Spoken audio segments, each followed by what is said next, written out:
7 फेरे दोस्तों हो चुके थे। दूल्हे ने दुल्हन की मांग में सिंदूर भी भर दिया, मंगलसूत्र भी पहना दिया। अब बस विदाई होनी बाकी थी। दूल्हा बेचारा कार में बैठकर दुल्हन का इंतजार कर रहा था कि कब विदा होकर आए और मैं कब उसको लेकर जाऊं। लेकिन न जाने अचानक क्या हो जाता है कि दुल्हन ने दूल्हे के साथ जाने से बिल्कुल मना ही कर दिया। शादी ही दोस्तों तोड़ दी। लड़की पिछले समय से बहुत ही प्रसन्न नजर आ रही थी, बहुत ही खुश नजर आ रही थी, जिसकी जिंदगी में एक नया बदलाव, एक नया महत्वपूर्ण मोड़ आने वाला था, नई नई जिंदगी से जुड़ने वाली थी। उसने अचानक ही विदाई करने से ऐन वक्त पर मना कर दिया, शादी ही तोड़ दी। दूल्हे को उसने क्यों ठुकरा दिया, इसका अभी तक कोई कारण समझ में ही नहीं आया। लोगों से बहुत सारी पूछताछ की, लेकिन कोई खास बात पता चल नहीं पाई है। दुल्हन का न कोई प्रेमी था, न कोई दोस्त था।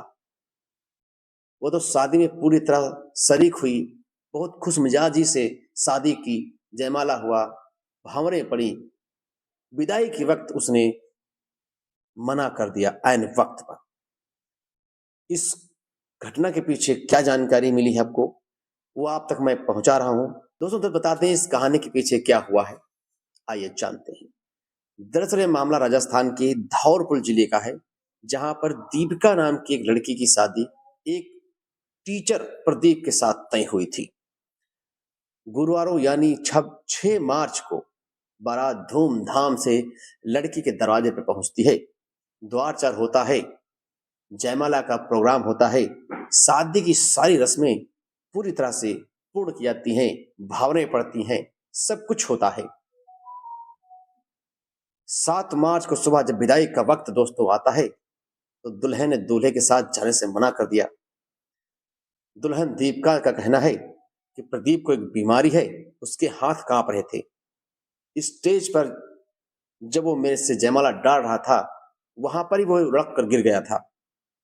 रात को जब मेरी भंवरें पड़ रही थी, मांग में सिंदूर डालने को हुआ, तो उसके दोनों हाथ बहुत जोर से कांप रहे थे। मुझसे झूठ बोला गया, लड़के को कोई प्रॉब्लम नहीं है, कोई बीमारी नहीं है।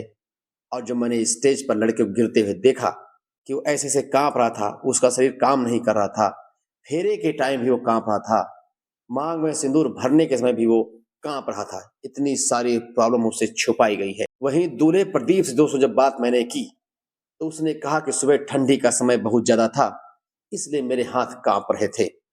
मुझे कोई बीमारी नहीं है, कोई समस्या नहीं है।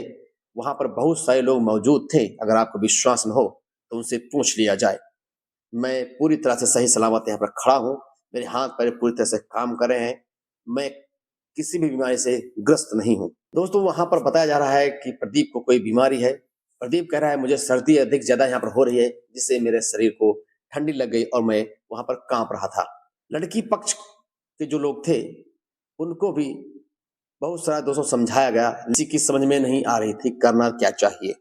लेकिन लड़की के पिता सुबह ही आनंद फार्म में पास के थाना में जाकर के एक तहरीर लिखवाते हैं और कहते हैं कि मेरी लड़की की शादी बहुत धूमधाम से हो गई थी, लेकिन मेरी बेटी लड़के के साथ विदा होने से मना कर रही है। पुलिस वाले आनंद फार्म पे मौके पर पहुंचते हैं दोस्तों। वहां पहुंचने के बाद दोनों पक्षों को बारीकी से समझाते हैं, लड़की के माता पिता को भी समझाते हैं और लड़के वालों को भी समझाते हैं। बताया गया है कि लड़के वाले करौली गांव से बारात लेकर के आए हुए थे। मेरी लड़की अपने पति के साथ जाने से बिल्कुल मना कर रही है। वो बता रही है उसकी तबीयत बहुत ज्यादा खराब है। इस सूचना को मिलते ही पुलिस ने दोनों पक्षों को दोस्तों समझाया है, बुझाया है, लेकिन कोई भी अपनी अपनी बात को मानने से इनकार कर रहे हैं। दोनों पक्ष बिल्कुल मानने को तैयार ही नहीं है, इसलिए अब बारात को वापस लौटाया जा रहा है और सबको बता देता है कि दूल्हा प्रदीप सीनियर सेकेंडरी स्कूल में संविदा की पोस्ट पर शिक्षक के पद पर तैनात दोस्तों हैं। दुल्हन दीपिका बीएड तक पढ़ी हुई है, उसने बीटीसी की परीक्षा भी दे दी है और उसके बाद अपनी जिंदगी को आगे सेटल करेगी। अभी तक मामले का पूरा खुलासा नहीं हो पाया है, आगे क्या हो रहा है। दूल्हे की बारात दोस्तों वापस हो चुकी है, दुल्हन दीपिका अपने घर पर है। ये कहानी सुनाने का उद्देश्य केवल आप लोगों को सतर्क और जागरूक करना था, किसी को हताश या परेशान करना नहीं था। इन शब्दों के साथ देंगे अपनी वाणी को विराम। तब तक के लिए नमस्कार, आदाब, सत श्री अकाल।